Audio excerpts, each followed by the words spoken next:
Algo que fazemos todos os dias pode se tornar uma tarefa difícil para uma pessoa que tem uma doença degenerativa.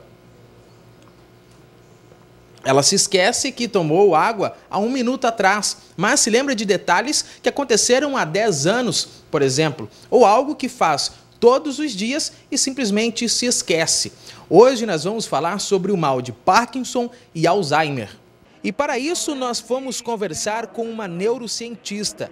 Afinal, o que causa a perda de memória? Essa questão da memória ela é bastante complexa. Nós temos no cérebro uma quantidade de reserva de neurônios, né, que nós podemos acioná-lo no momento que nós quisermos. Só que nós precisamos treinar um pouquinho antes. Para isso, existem as técnicas de estimulação cerebral. Nós temos os neurônios titulares e os reservas. Quando o neurônio lesa, a gente pode colocar outro para fazer a função daquele lesado, né? Então, o que é importante? Estimularmos, né? Quanto mais, melhor.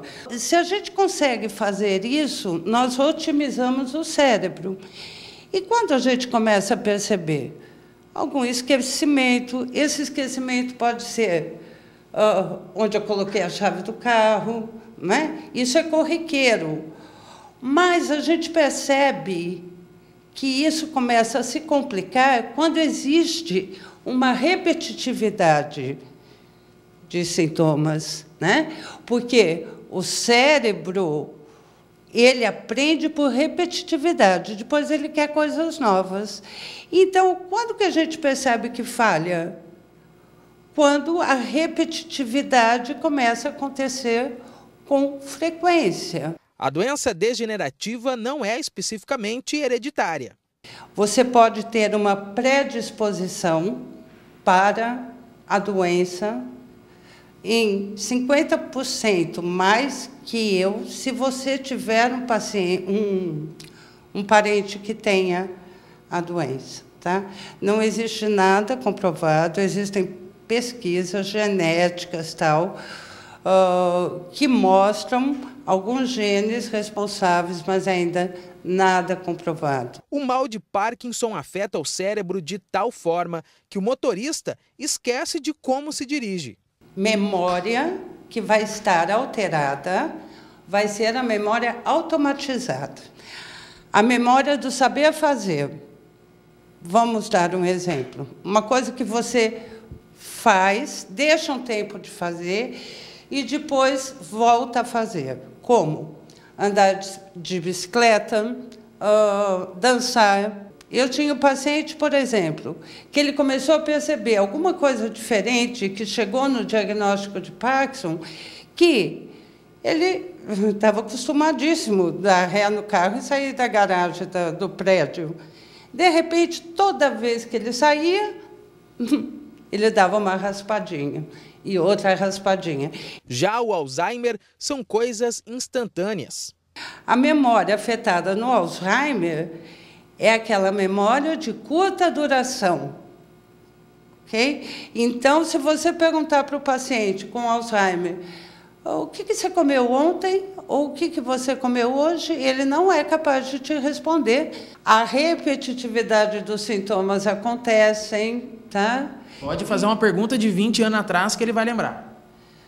Sim, ele vai lembrar de coisas antigas. O recheio do bolo do casamento dele é capaz de lembrar. Agora, você perguntar o que ele comeu ontem, é capaz de não. E agora, o que fazer? A alimentação saudável pode ajudar na prevenção. A alimentação é algo que a gente tem preventivo antes do remédio, né? Então, nós temos que nos atentar para isso. Você quer ver uma situação? Ovo. O ovo é importantíssimo para a memória. Lógico que, por favor, não comam 5 ovos fritos daquele monte de gordura, né? Porque a gordura saturada é que complica, né? Exercitar o cérebro, como pegar caminhos diferentes para ir ao serviço, por exemplo, também podem ajudar. Como fazer que neurônios vizinhos façam coisas diferentes? Você está acostumado a fazer sempre o mesmo caminho para ir lá para o SBT? Então, muda de caminho. O teu cérebro vai ver outras coisas, fazer outras conexões. Você senta no mesmo lugar para almoçar? Muda. Isso faz com que você otimize o seu cérebro. Mude. Tá? Mude. Começa por aí. Usa caneta azul, amanhã eu quero te ver de caneta vermelha. Tá? Então, vamos criando essas conexões. Isso são conexões neurais. A gente nasce com um número de neurônios pronto.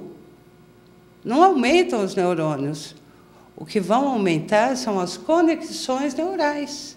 As doenças não têm cura, mas seus sintomas podem ser diminuídos com um tratamento adequado.